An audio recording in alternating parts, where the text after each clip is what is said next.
es la vena mesentérica superior, ¿sí? Y esta de acá, que es la vena mesentérica, perdón, que es la vena esplénica, ¿ya? De acá. Ven ahí una flechita, ¿no? Vena esplénica, vena mesentérica y esta es la vena mesentérica inferior. La vena, no sé. No hay más.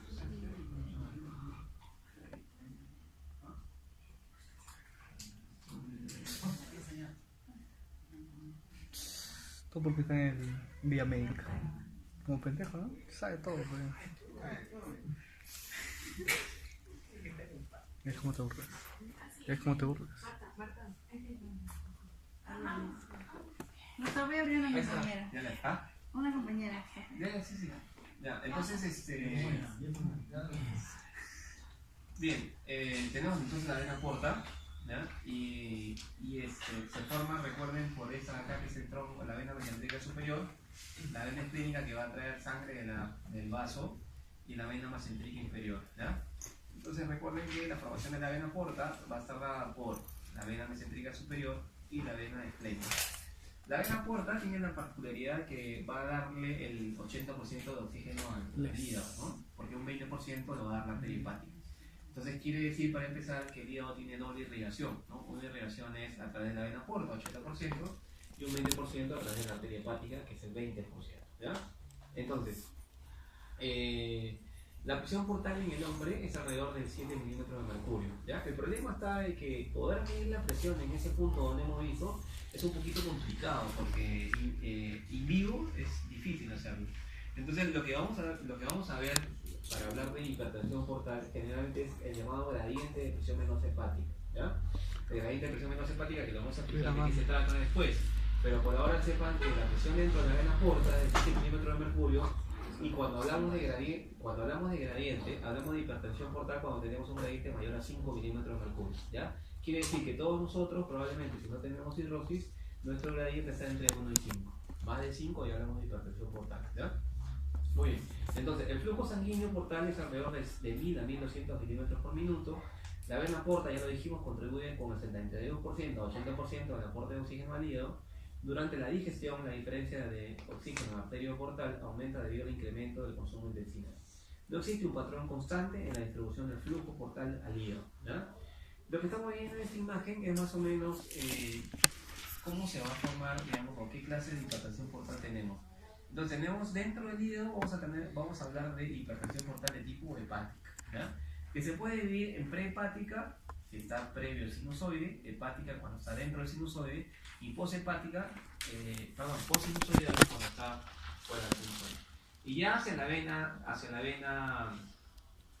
cava inferior, vamos a tener los cuadros de hipertensión portal de tipo poshepática, ¿ya? Entonces repito, se dividen en prehepática, donde está antes de entrar al hígado, ¿sí? En la porta antes de entrar al hígado, hepática, donde está todo lo del hígado, que puede ser presinusoidal, sinusoidal y possinusoidal, y poshepática, lo que está allá afuera del hígado, en la suprahepática y la vena cava inferior. Al hígado, imagínenselo como que es el televisor, ¿ya? El televisor es el hígado, y la pared vendría a ser la vena cava inferior. O sea, quiere decir que el hígado cuelga sobre la vena cava inferior. Ya cuando ustedes vean un trasplante, si alguna vez ojalá puedan ver un trasplante de hígado, van a ver que el hígado cuelga sobre la vena cava inferior, está amarrado en la vena cava inferior, como si fuera un televisor, como si fuera un cuadro. Y por eso que este esquema lo esquematiza así: esto azul que está atrás, esto azul es la vena cava inferior, que vendría a ser la pared, la vena cava inferior. Y sobre esa cava inferior cuelga el hígado a través de las venas suprahepáticas, ¿ya? Este cordón que lo amarra el hígado a la pared se llaman las venas suprahepáticas, que van a hacer que la sangre salga del hígado hacia la cava. Por eso se llama circulación portosistémica. Porto porque viene de la porta, ¿sí? De la porta, que ya dijimos cómo se forma, entra al hígado y el hígado es como una esponja, y el hígado de la porta se va a subdividir, rama derecha, rama izquierda, subdividir, hasta que como si fuera un árbol, van a quedar las ramas más chiquitas, y esas ramas más chiquitas de la vena porta se llaman los sinusoides. Son los sinusoides hepáticos. Entonces, esos sinusoides son los que van a dar el oxígeno al hepatocito. Por el otro lado, cuando ya se han metabolizado todas las sustancias y se han formado los metabolitos tóxicos, van a ir hacia el desagüe del hígado, que vendría a ser las venas centrolobulares, y también es como un tronco, un árbol, que varias venas centrolobulares se van a formar y van a formar la vena suprahepática. Esto de acá, este cuadro está porque en la parte prehepática, ¿sí? En la parte portal antes de entrar al hígado, pueden aparecer diferentes situaciones genéticas que pueden producir, por ejemplo, trombos, ¿ya? Y estos serían causas de hipertensión portal de tipo prehepática. Por ejemplo, trastornos protrombóticos hereditarios, poco frecuentes asociados a alto riesgo de trombosis. Tenemos el déficit de antitrombina, el déficit de proteína C, el déficit de proteína S, trastornos más comunes como por ejemplo la mutación del factor 5 de Leydig, la mutación del factor 2, trastornos adquiridos pero poco frecuentes que pueden producir trombosis en la vena porta, pueden ser por ejemplo un síndrome mieloproliferativo primario, un síndrome antifosfolipídico, una hemoglobinuria paroxística nocturna. No quiere decir que estas entidades van a tener trombosis, sino que definitivamente en el contexto de la enfermedad puede aparecer una trombosis, ya tiene un factor de riesgo alto. Y otras condiciones más comunes van a ser los anticonceptivos orales o cochitas, anticonceptivos orales, embarazo y posparto, estados inflamatorios o tumorales como por ejemplo la pancreatitis, la enfermedad inflamatoria intestinal, la enfermedad de Beckett o Behçet, esclerodermia, el lupus eritematoso sistémico y la hiperhomocistinemia también van a ser causas de trombosis portal y van a producir la llamada hipertensión portal de tipo prehepática, porque esto se va a dar dentro de la vena porta, antes de llegar al hígado. Vamos a tener entonces que existe circulación colateral, ¿ya? Entonces cuando se obstruye la circulación portal, entonces ya no hay forma que la sangre siga por la porta, va a tener que irse por las colaterales. Entonces cuando se obstruye la circulación portal, ya sea intrahepática o extrahepática, se desarrolla una marcada circulación colateral para transportar la sangre portal hacia las venas sistémicas, ¿no? La idea es que la sangre que entra al hígado, que entra al televisor, llegue a la pared, ¿no? O sea, que llegue a la cava, a la circulación sistémica. Entonces, cuando el hígado se pone cirrótico, se pone duro, no va a pasar la sangre fácilmente desde el hígado hacia la pared, o sea, hacia la cava. Entonces va a tener que irse por las colaterales que vendrían a ser estos cables negros que están al costado, ¿no? Para poder llegar hacia la pared. Normalmente el 100% del flujo portal alcanza las venas hepáticas, o sea, alcanza la pared. Pero en la cirrosis, principal causa de obstrucción intrahepática, solo lo va a hacer el 13% del flujo portal. Si miren cómo se reduce el flujo portal en el contexto de un paciente cirrótico, el 13% de ese 100% solamente va a llegar a la circulación sistémica, ¿ya? Entonces, acá vamos a ver otra vez la vena porta, que más o menos mide unos 10 milímetros, ¿ya? Ya saben ustedes que cuando es más de 2 estamos hablando de dilatación de la porta. Tiene una colateral que se llama la vena gástrica izquierda, ¿sí? Y esa vena gástrica izquierda es la que va a llevar la sangre hacia el tercio inferior del esófago. Por eso van a ver ustedes que la primera zona donde se van a formar las varices va a ser en el tercio inferior del esófago, porque el tercio inferior del esófago drena la sangre a través de la vena gástrica izquierda hacia la vena porta, ¿ya? Entonces la primera manifestación de la hipertensión portal es aparición de varices esofágicas, ¿ya? Muy bien.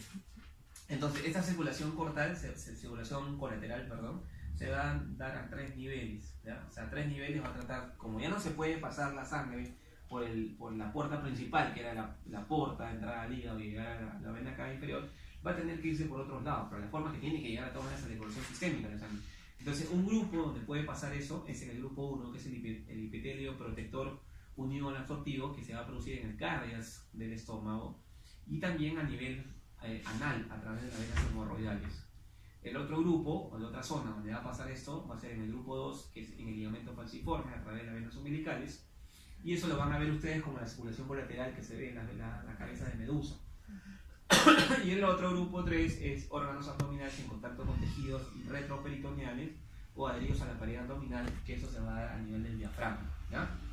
Entonces repito, son los 3 grupos. Grupo 1 a nivel del cardio del estómago y a nivel de la anal a través de las venas hemorroidales. Grupo 2, ligamento falciforme a través de las venas umbilicales. Y el grupo 3 a través del diafragma dentro de la pared abdominal. En el contexto del paciente cirrótico se va a dar lo que se llama la arterialización hepática, ¿ya? Quiere decir, esta figura de arriba es un hígado normal. Y acá están viendo los sinusoides que tienen un diámetro adecuado, bonito, ¿no? O sea, está abierto como para poder pasar la sangre hacia los hepatocitos. Pero sin embargo acá abajo van a ver lo que se llama ya la cirrosis, donde estamos viendo que los sinusoides se comienzan a cerrar, son campos más delgados. Quiere decir que está cerrándose porque el hígado se está volviendo cirrótico, fibroso, cicatrizado, duro, y ya no va a dejar que pase la sangre normalmente al hepatocito. Por lo tanto, si no pasa la sangre adecuadamente y llega el oxígeno al hepatocito por medio de la vena porta, el hígado es bastante inteligente y entonces va a comenzar a nutrirse de la arteria hepática. Entonces, a esta etapa se le llama arterialización hepática. En el cirrótico se va a producir la arterialización hepática, que significa que como no puede nutrirse de la vena porta, se va a comenzar a nutrir de la arteria hepática. Y de lo que antes era, y habíamos aprendido que era 80% vena porta y un 20% arteria hepática, ahora va a ser al revés. probablemente llega hasta 70% la arteria hepática y un 30% la vena porta. Y como ustedes han visto hace un rato, el flujo portal ha disminuido hasta el 13%. O sea, con ese 13% no le alcanza para irrigar al hepatocito. Entonces, por eso que se comienzan a morir las células, hay necrosis hepatocelular constante, y eso va a estimular cada vez más fibrosis, más fibrosis, más fibrosis. La apoptosis va a generar fibrosis. Y bueno, ahora hay una serie de mecanismos moleculares que no les he puesto acá porque es complicado todavía para ustedes, y eso lo van a ver cuando hagan la especialidad, que está en la teoría de los DAMs y de los PAMs, ¿ya? Entonces, los PAMs y los DAMs, ¿qué cosas son? Que todo esto tiene que ver con el tema de la translocación bacteriana. ¿Ya? Es decir, por ejemplo, hoy en día nos preguntamos por qué, por ejemplo, un paciente obeso en Estados Unidos y un paciente obeso en Perú, digamos, tienen diferentes puntos, digamos, de terminación. O sea, el obeso de Perú lo más probable es que termine siendo hígado graso, esteatopatitis, termina siendo cirrosis, si es que es sedentario y no hace nada. Pero el obeso americano solamente un 19% hacen esteatopatitis.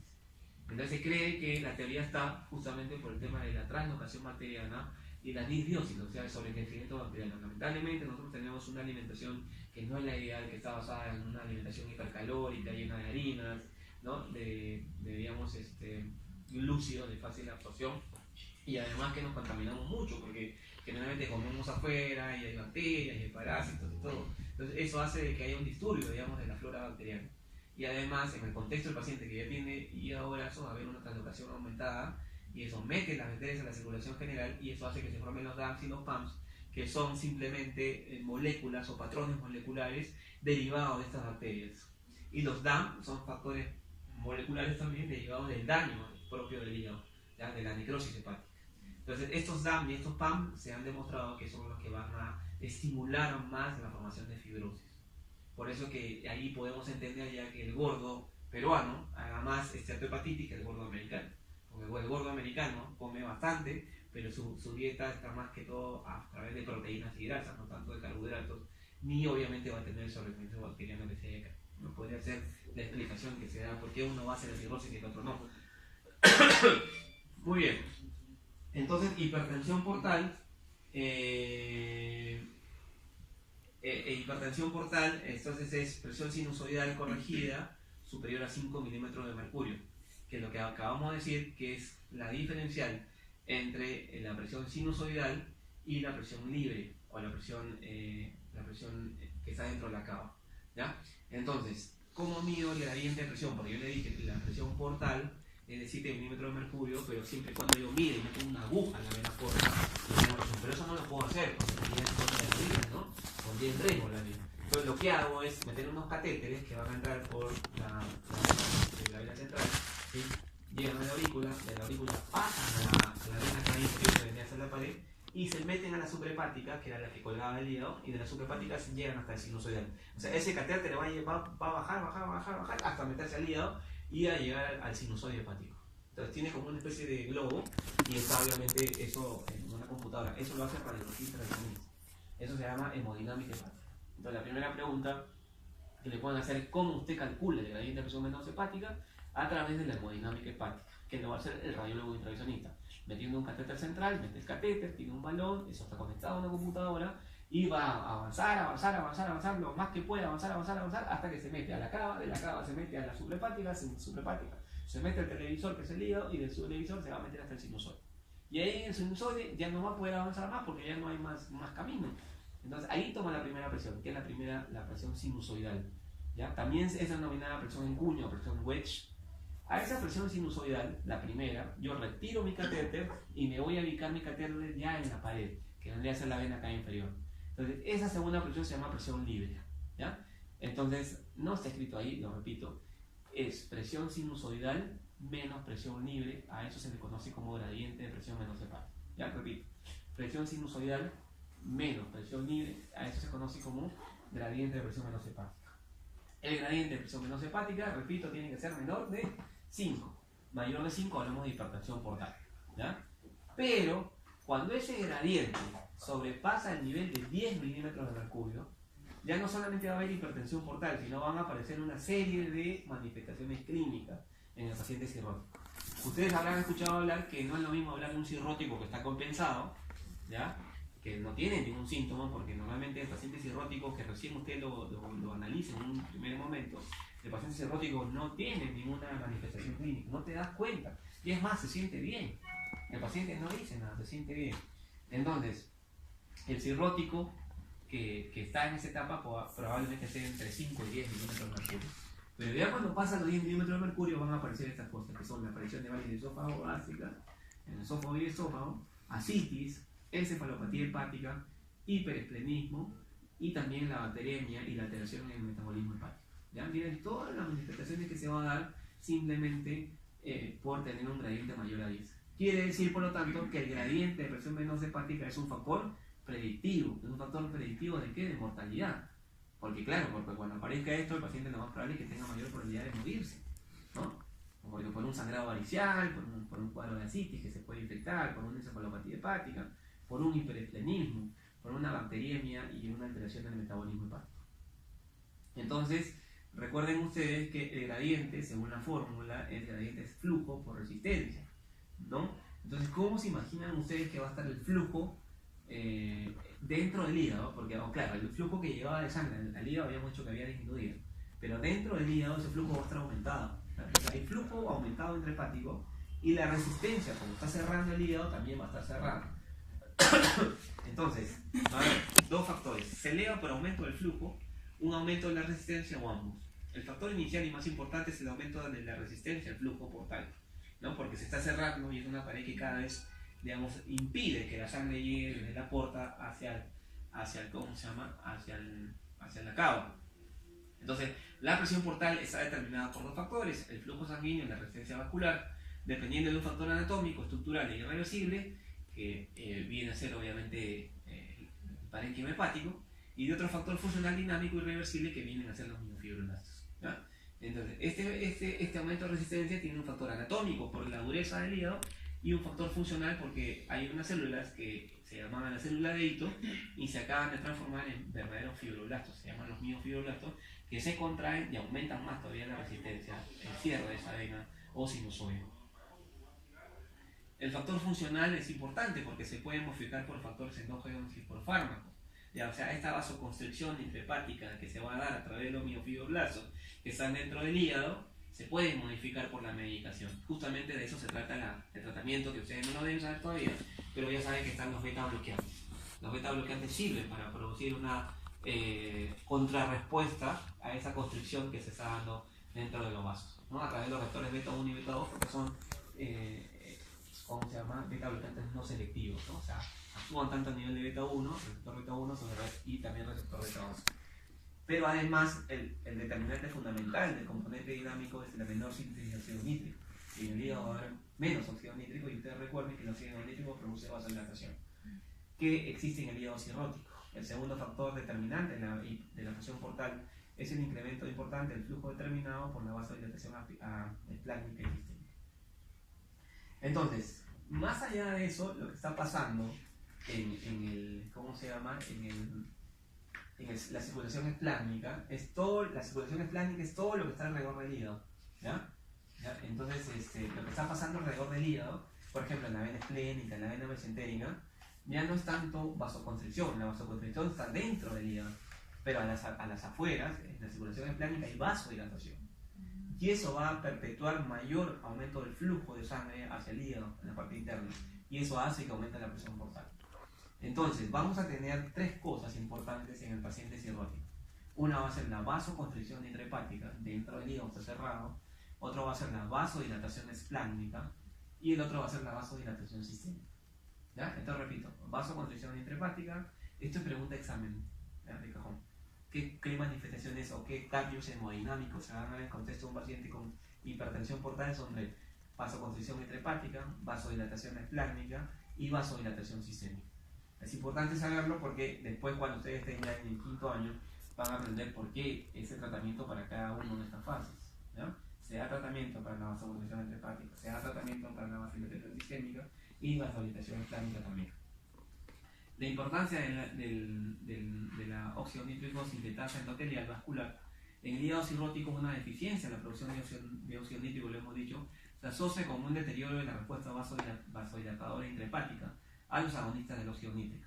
Este déficit origina una alteración en la regulación del tono vascular en respuesta a estímulos fisiológicos y a un aumento en el tono vascular intrínseco y en el hecho vascular intrahepático. En contraste, la producción de óxido nítrico a nivel esplánico, estamos diciendo que es lo contrario, ¿sí? Y sistémico está incrementada, o sea, va a haber más óxido nítrico afuera del hígado, en la circulación esplánica.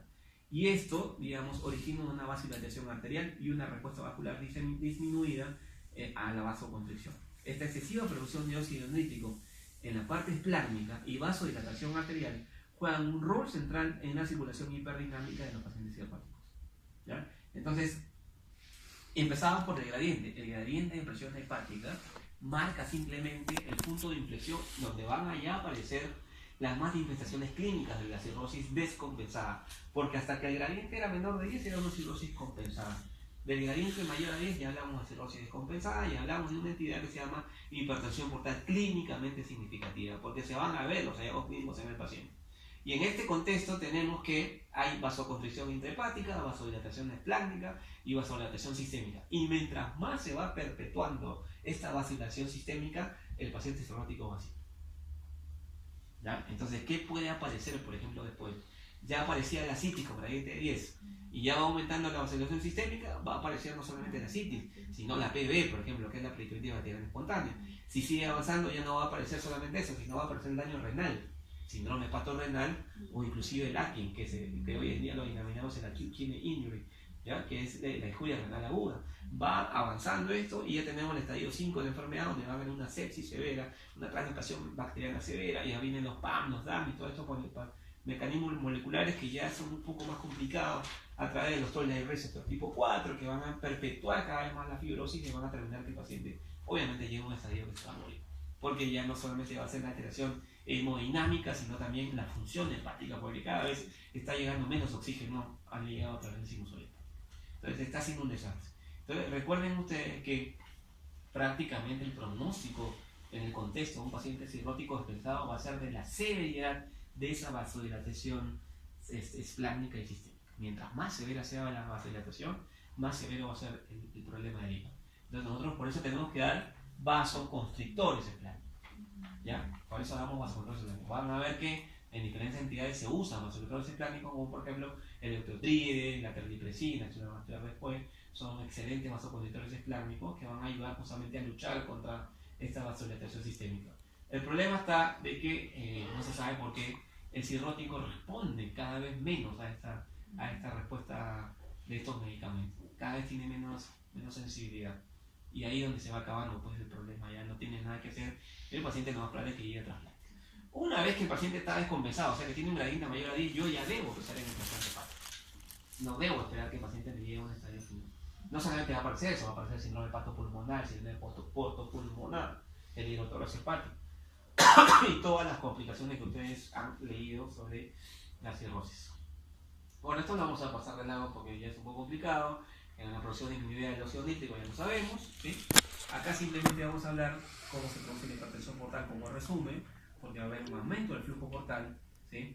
Porque va a haber una vasodilatación esplánica, lo que vamos a decir, y por otro lado un aumento en la resistencia portal, porque hay alteraciones estructurales, se ha vuelto cirrótico, se ha vuelto más duro el hígado, y además alteraciones funcionales porque acabamos de hablar de que existe la disminución del óxido nítrico intrahepático. Esa vasodilatación esplánica va a hacer que se disminuya el volumen efectivo, cada vez va a disminuir más el volumen efectivo, ¿sí? Y esto va a hacer que haya una activación de los sistemas vasoactivos, ¿sí? El sistema renina, angiotensina, aldosterona, por ejemplo, lo que va a hacer es que retenga agua y sodio, ¿no? Y entonces al retener agua y sodio va a haber una expansión del volumen, por eso que el paciente cirrótico hace ascitis, está encharcado, pero la señal que llega al cerebro es que más bien le falta volumen, como si tuviera una hemorragia o como si estuviera perdiendo volumen por una diarrea, por ejemplo, un vómito. O sea, el cirrótico tiene esa mala lectura, y entonces al tener esa mala lectura sigue andando agua, por eso se inicia. Y además va a haber un aumento del gasto cardíaco, que esto va a producir la llamada circulación hiperdinámica, ¿ya? Entonces, a lo que le tenemos miedo a nivel cirrótico es en la circulación hiperdinámica, que es el fin de todo este disturbio que ha habido. Un estado fisiológico que puede imitar esta circulación hiperdinámica en el ser humano, ¿cuál es? un estado fisiológico del ser humano que puede imitar esta circulación hiperdinámica como lo pasa en el cirrótico, pero claro que es momentáneo, pasajera. ¿Cuál es? ¿Qué situación fisiológica en el ser humano? El embarazo. Muy bien, ¿ya? El embarazo. Entonces, cuando la mujer está gestando, puede tener esta circulación hiperdinámica al igual que un paciente cirrótico. Ahora, claro está que es pasajera, pero ustedes habrán visto de que si se aparece, digamos, ¿cómo se llama? La eclampsia, la preeclampsia, se perpetúa este cuadro hiperdinámico y ahí es donde el paciente puede tener, digamos, problemas serios que pueden comprometer la vida de la paciente. ¿Ya?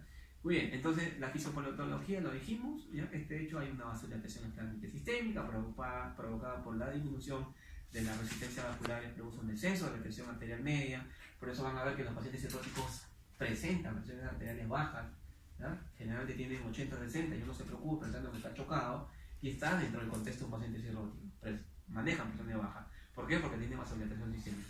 Y como compensación, la expansión del volumen plasmático con elevación del flujo plásmico y del gasto cardíaco dan carácter característico de la cirugía hiperdinámica que va a dar una frecuencia cardíaca elevada. El paciente cirrótico tiene taquicardia y tiene hipotensión. ¿Ya? La vasodilatación se debe a una disminución de la reactividad vascular en la cual existen factores endoteliales como el óxido nítrico, la endotenina, la prostaciclina, humorales como el glucago y los neurogénicos. En resumen, lo que habíamos dicho: resistencia vascular aumentada, aumento del flujo portal y expansión de la valera.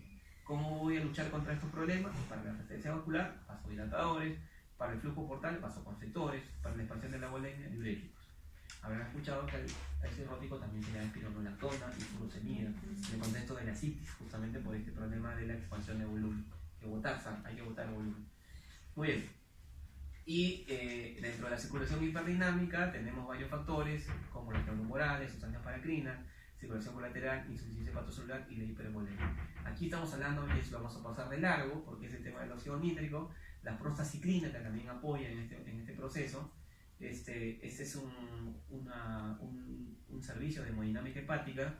Este es en el Hospital Clínico de Barcelona. Miren ustedes que para hacer, por ejemplo, la cateterización central, nosotros hacemos dibujábamos, o hasta ahora creo que hacemos el triángulo de ¿cómo se llama? Triángulo de Sedilot, para poder saber cómo hacíamos el acceso central. Pero allá, obviamente, ya esto está hablando del año 2006, ¿eh? Utilizan después el ecógrafo para poder acceder de frente y no tener ninguna complicación, ¿no? Este doctor de acá, bueno, este soy yo hace como 20 años, ¿no? Este es el doctor Lebrecht, Didier Lebrecht. Es el primer médico que hizo el estudio sobre beta bloqueantes, en el año 1981. Y miren ustedes que ya pasaron más de 40 años y el propanolol, que fue el primer medicamento que se utilizó como beta bloqueante, sigue en vigencia hasta la actualidad. Seguimos utilizando propanolol. En pocas entidades patológicas, en pocas enfermedades, se da que después de 40 años se sigue utilizando la misma medicación y cada vez se van descubriendo nuevos, nuevas propiedades para esta droga, ¿no? Entonces yo tuve la oportunidad de rotar con él en el Hospital Bullón. Eso fue el año 2006, hace bastante tiempo. Él todavía está vivo, ¿ya? Pero es obviamente un maestro, ¿no? Y obviamente cuando hacemos la hemodinámica hepática, lo que hacen esto de acá es que la portografía con nitrógeno, y ahí se ve bien la porta. Entonces la porta con las colaterales y obviamente podemos saber si hay dilataciones para poder medir Coles. Ellos hacen tratamiento también a través de la radiología intervencionista para obviamente parar la varices, como por ejemplo la colocación de TIPS, ¿no? Miren ustedes en este gráfico de acá. Entonces este dibujo de acá marca hacia atrás la vena cava, así que yo le dije que era la pared, ¿no? Donde se va a estar colgado el hígado. El hígado está colgado, miren ustedes, a través de estas venas que son las venas suprahepáticas. Y acá tenemos la vena porta, ¿no es cierto? Aquí tenemos la vena esplénica que va hacia el vaso, ¿sí? Entonces esta vena de acá, miren, no sé si la están viendo, esta vena de acá, esta es la vena gástrica izquierda, ¿no? La vena gástrica izquierda, que ya le dije que la vena gástrica izquierda drena la sangre del tercio inferior del esófago hacia la vena porta. Entonces ahí es donde van a aparecer las varices. Cuando hay una cirrosis, generalmente van a aparecer varices en esta zona. Pero distinto es, por ejemplo, si aparece, miren ustedes acá, que acá tenemos el vaso, este es el vaso, y el fondo del estómago, ¿sí? El fondo del estómago drena su sangre a través de los vasos cortos al vaso. ¿Ya? Los vasos cortos gástricos del fondo gástrico van hacia el vaso. Entonces, por eso que cuando tenemos un trombo, por ejemplo acá en la esplénica, no va a formar varices de esófago. Eso vendría a ser en el cirrótico. Pero si es una hipertensión portal de tipo prehepática, donde el trombo se ha producido en la porta o en la esplénica, lo más probable es que la retrocirculación se vaya hacia los vasos cortos y las varices aparezcan en el fondo gástrico por los vasos cortos. Entonces, miren ustedes cómo semiológicamente ustedes pueden diferenciar. Si hacen una endoscopía y encuentran varices del esófago, ustedes prácticamente pueden asegurar que es una cirrosis. Pero si encuentran varices aisladas simplemente en el fondo gástrico, lo más probable es que no sea una cirrosis, sino que sea una hipertensión portal de tipo prehepática por una trombosis portal. ¿Ya? Porque tienen que aprender esto, ¿ya? Que deriva la sangre en diferentes zonas. El fondo gástrico, en los vasos cortos, al vaso, en la esplénica, y el tercio inferior del esófago a través de la manera que izquierda sí va a la puerta. ¿Ya? Muy bien. Esto de acá, bueno, esto es simplemente para ver cómo es el tratamiento, esto no deben saber por qué es a través de los beta bloqueantes, lo dije, la profilaxis primaria, simplemente para que sepan el término. ¿Qué cosa es profilaxis primaria? Es evitar el primer sangrado digestivo por la varice. Cuando tenemos un gradiente mayor a 10 aparece la varice, pero cuando el gradiente es mayor a 12 hay probabilidad de sangrado. Y cuando el gradiente es mayor a 20, sangrado inminente. Entonces, si yo pudiera tener en el hospital un servicio de hemodinámica hepática, podría saber, por ejemplo, si un paciente cirrótico tiene un gradiente de 10, de 12 o de 20. Y entonces yo ya sabría que va a sangrar. Pero como no lo tengo, lo único que me queda es hacer profilaxis para que no sangre. Yo no te puedo estar midiendo todos los días a un paciente cirrótico cómo está el gradiente de presión hepática, y entonces yo no puedo percibir si mañana te va a sangrar. Yo me voy en mi casa el día viernes, el día lunes regreso, después del fin de semana el paciente ya sangró. Entonces, para evitar ese sangrado, es justamente que damos los beta bloqueos. El propanolol sirve para hacer profilaxis primaria y evitar el primer sangrado. Y la otra es obviamente el sangrado agudo, cuando ya se produjo el sangrado, ahí sí tenemos que usar los vasoconstrictores esplácnicos, por ejemplo el octotrio, la transfiltricina, eso se usa en la emergencia. Y la profilaxis secundaria es obviamente para evitar un nuevo sangrado. Cuando ya el paciente ya sangró y tengo que evitar un nuevo sangrado. Entonces son tres entidades distintas. Profilaxis primaria, antes del primer sangrado, sangrado activo, ¿sí? Y la otra va a ser la profilaxis secundaria, cuando el paciente ya sangró y tengo que evitar un segundo sangrado. Entonces, la profilaxis primaria solamente se hace, dicen la guía, con una sola cosa. Lo puedes hacer con beta bloqueantes o propanolol, y si el paciente tiene contraindicaciones para el uso de propanolol, lo hago con endoligaduras. ¿Ya? Ahora, en la profilaxis secundaria, sí están, de todas maneras, los dos. Tienen que ser combinados, tanto propanolol con endoligadura. Entonces, repito, profilaxis primaria es uno de los dos. Bloqueantes, o sea, pastillas o ligaduras, y profilaxis secundaria es la suma de ambos, tanto bloqueantes como ligaduras o ligados. Bueno, acá simplemente para ver cómo se maneja, vamos a ver de frente, esta es una varice, ¿ya? Esta es una varice esofágicas, y vemos cómo lo vamos a ligar. Se lanza una liga, la cosa es que se ahorque y esa zona de la mucosa cae a los 10 días y se va a formar una úlcera o escara y se va a fibrosar o se va a endurecer la pared del esófago. ¿Ya? ¿Esa? La pacientita de la NM de Propo, Ya. como es muy estrechito, el colonoscopio es un poquito grueso. Si le saco, como está fuera de una lesión, si le saco el enteroscopio, que es más delgadito, Ay, no, ya. sí, ya me empezaron, pues. Ya. Bueno, esto de acá es lo que se da en el contexto de un paciente con cirrosis hepática, ¿ya? Formación de ascitis, ¿no? Tenemos, acuérdense que el cirrótico tiene deficiencia de la síntesis de albúmina, y por otro lado tiene una obstrucción vascular intrahepática porque está cerrado el sinusoide. Entonces esta albúmina plasmática disminuida va a hacer que exista una presión oncótica disminuida. Recuerden que la albúmina de la presión oncótica sirve para jalar agua adentro de los vasos, pero si no tienes presión oncótica, porque hay albúmina baja, el agua se va a salir, ¿no? No hay presión oncótica. Y por otro lado, como hay una oclusión, o sea hay una presión portal venosa aumentada, esto va a hacer que se forme la ascitis. Esta ascitis va a producir variaciones en la membrana peritoneal, ¿sí? Y también va a haber un linfo aumentado.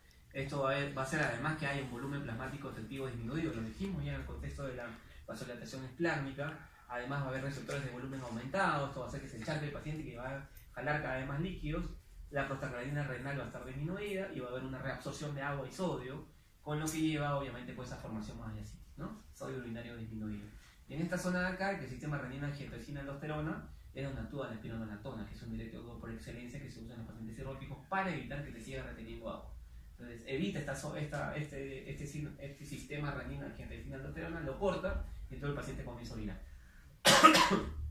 Pero además puede producirse la llamada contaminación de ese líquido ascítico, Entonces cirrosis hepática, cirrosis hepática per se, va a haber una hipomotilidad y además un déficit inmunitario, el cirrótico tiene un déficit inmunitario per se, esto va a hacer que haya un sobrecrecimiento bacteriano intestinal, lo estábamos hablando hace un rato, alteraciones estructurales funcionales de la barrera intestinal, incremento de la permeabilidad y cada vez va a haber más tralocación bacteriana. Esta tralocación bacteriana termina siendo una bacteriemia porque va a haber una disfunción del sistema retículo endotelial, una disfunción de la inmunidad humoral y celular, y además pueden haber infecciones asociadas al paciente cirrótico como infecciones respiratorias, urinarias, cutáneas, catéteres, ¿no? Cutánea celulitis. Esto existe, digamos, hace que se produzca una bacteriemia y esa bacteriemia va a ser la que termine contaminando el líquido acítico. Entonces, contaminación y actividad bactericida disminuye el líquido acítico y termina formando la llamada PB o peritonitis bacteriana espontánea, o en todo caso ascitis neutrocíticas con cultivos negativos, o ascitis estéril o bacteriacitis, que son las otras entidades que pueden aparecer. En este contexto, nosotros cuando analizamos el líquido acítico tenemos que manejar el concepto de gasa. ¿Qué cosa es el gasa? Es el gradiente cero albúmino acítico, ¿ya? Gradiente cero albúmino acítico. O sea, simplemente vamos a dosar la albúmina en plasma y la albúmina dentro del líquido acítico. Y hacemos la simple resta. ¿Cuál es la resta de la albúmina en plasma y el líquido acítico? Y va a ser, si es mayor de 1, mayor de 1.1, menor de 1.1. Si es mayor de 1.1, hablamos de trasudado. Y si es menor de 1.1, hablamos de exudado. ¿Ya? Entonces, vamos a tener, por ejemplo, diferentes gradientes para diferentes etiologías. En la cirrosis, vamos a tener un gradiente mayor de 1.1, porque obviamente es un trasudado. Proteínas menor de 2.5, el cirrótico fabrica proteína baja. Leucocitos menor de 500, y el tipo celular que predomina son linfocitos mayor del 50%. Las neoplasias en el cáncer, cuando ya hay obviamente afectación del peritoneo, ¿no? Vamos a tener más bien que el aspecto macroscópico va a ser hemorrágico. Las proteínas van a ser mayor de 2.5. El gasa va a ser menor de 1.1. Los leucocitos mayor de 500, pero a predominio mononuclear. En la tuberculosis tenemos un aspecto macroscópico variable, pero generalmente es amarillo citrino. Tiene proteínas también altas, mayor de 2.5. Un gasa menor de 1.1. Leucocitos mayor de 500 a predominio de linfocitos. Y la peritonitis bacteriana espontánea que acabamos de hablar, el líquido va a ser turbio, ya no es transparente, a un frasco, digamos, de vidrio va a ser transparente, turbio, las proteínas van a ser menor de 2.5, el gasa mayor de 1.1, los leucocitos mayor de 500 a predominio 50% polimorfos nucleares. Ese es el concepto de PB. La secundaria va a ser turbio, pero sí va a tener proteína mayor de 0.5. La citis cardíaca, también proteína mayor de 0.5. Miren que la única que tiene proteínas menor de 0.5 es la cirrosis. La nefrosis también. Y digamos, la única entidad que siendo una hipertensión portal te sale un gradiente menor de 1.1 es el síndrome de Budd-Chiari. ¿Ya? En todas las hipertensiones portales siempre va a haber un trasudado con un gradiente o un gasa mayor de 1.1. Repito, la única entidad o excepción de que sale de la regla durante el cual el gasa es menor de 1.1 es el síndrome de Budd-Chiari. ¿Ya? Bueno, y ya para terminar, vamos a ver acá algunas clínicas de hipertensión portal. Esto se llama telangiectasia. La telangiectasia, recuerden ustedes, aparece en el territorio de la vena cava superior, es decir, tórax, ¿no? Vamos a buscarlos en el pecho, en los brazos, pared anterior y pared posterior, en la zona dorsal de los brazos, ¿sí? En la cara y en el cuello, ¿ya? En el cuello. Nunca van a buscar las telangiectasias en el abdomen o en la espalda, ¿ya? Siempre de aquí para arriba. Lo otro que puede aparecer son las llamadas, como están viendo acá, las palmas hepáticas, que es coloración rojiza de la zona tenar e hipotenar, ¿sí? Tenar e hipotenar. Y lo otro obviamente es la citis, ¿no? La citis, que como están viendo acá es una citis a tensión.